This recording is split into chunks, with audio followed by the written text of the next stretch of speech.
A pergunta de hoje é: o que é a verdadeira pregação bíblica? A verdadeira pregação bíblica é expor aquilo que está na palavra de Deus, é expor e explicar, esmiuçar para as pessoas aquilo que Deus quer falar. É simples, essa é a verdadeira pregação bíblica.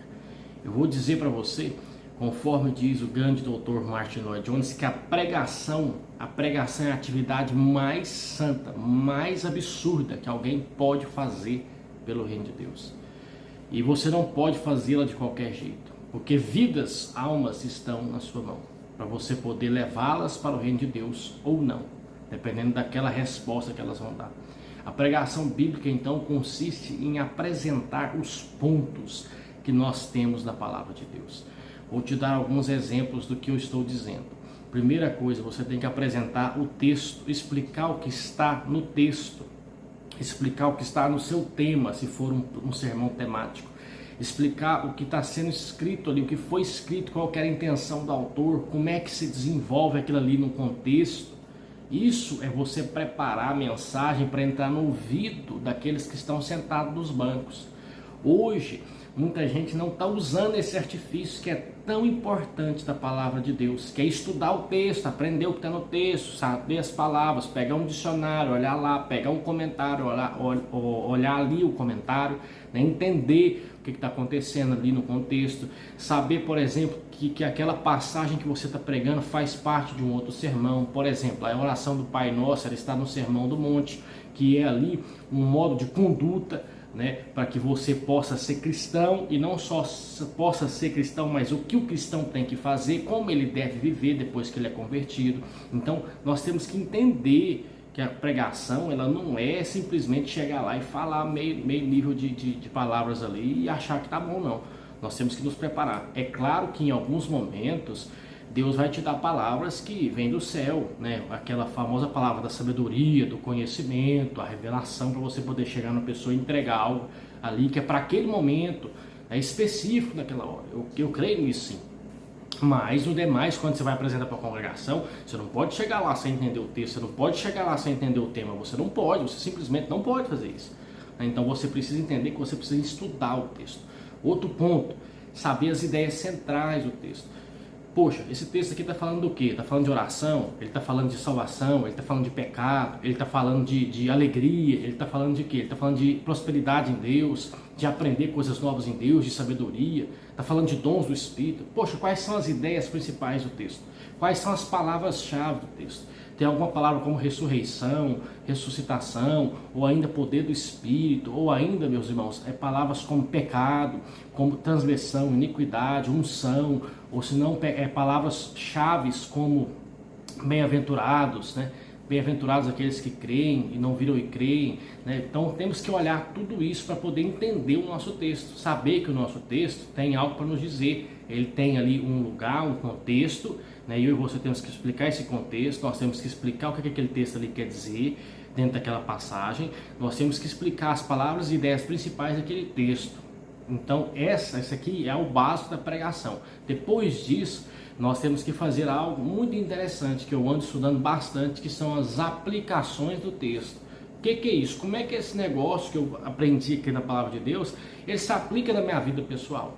Por exemplo, como é que eu vou aplicar a oração do Pai Nosso na minha vida pessoal? Eu vou saber que Deus é santo, que eu tenho que orar com frequência, que eu tenho que saber que Deus é santo, precisa ser reverenciado, Deus precisa ser louvado, Deus precisa ser rendido graças.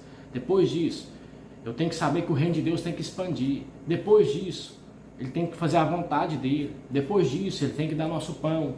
Eu tenho que clamar por pão, clamar por necessidades minhas, pedir para Deus me livrar das tentações, para Deus perdoar os meus pecados, para perdoar os adversários, para nos livrar do mal.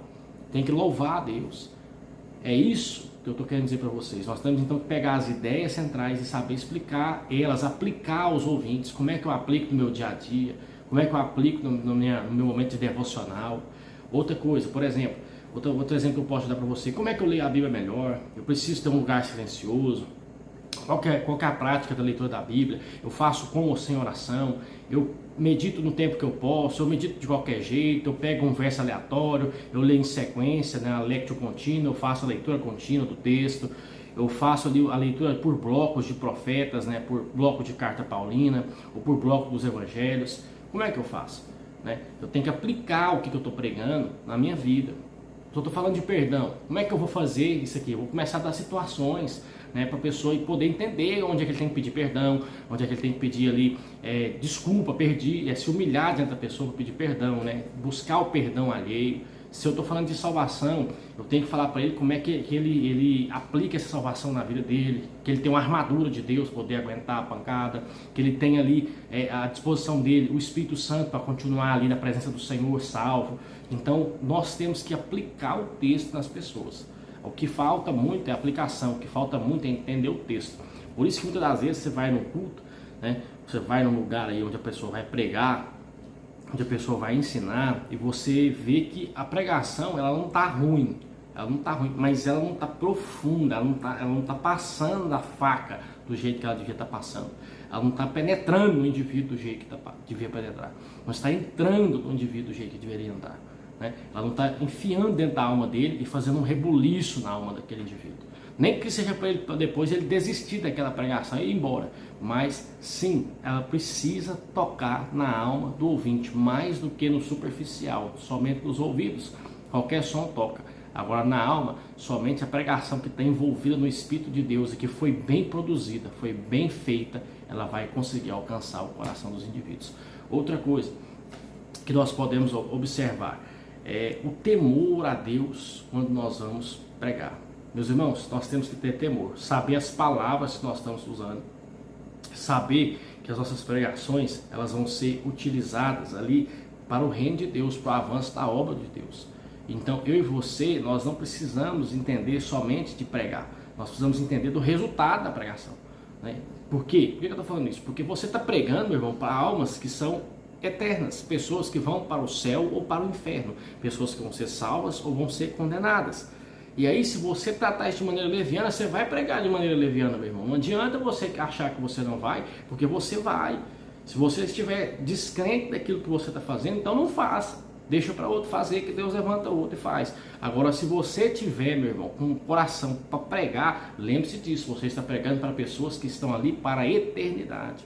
Vai falar de alegria, fale para a eternidade. Vai falar de pecado, fala para a eternidade. Vai falar de salvação, fala para a eternidade, porque o negócio não é só esse mundo aqui não. Tem gente vivendo só para este mundo. Você tem que lembrar disso. Você está pregando para almas eternas, inclusive a sua, porque o pregador, quando ele vai pregar um texto da igreja, ele já tem que ter pregado para si próprio. Então, esses são alguns pontos, são básicos, são simples, que eu e você precisamos entender, né? O entendimento do texto, do contexto, as palavras-chave, as ideias-chave, as aplicações na nossa vida diária, como é que eu aplico, como é que eu faço.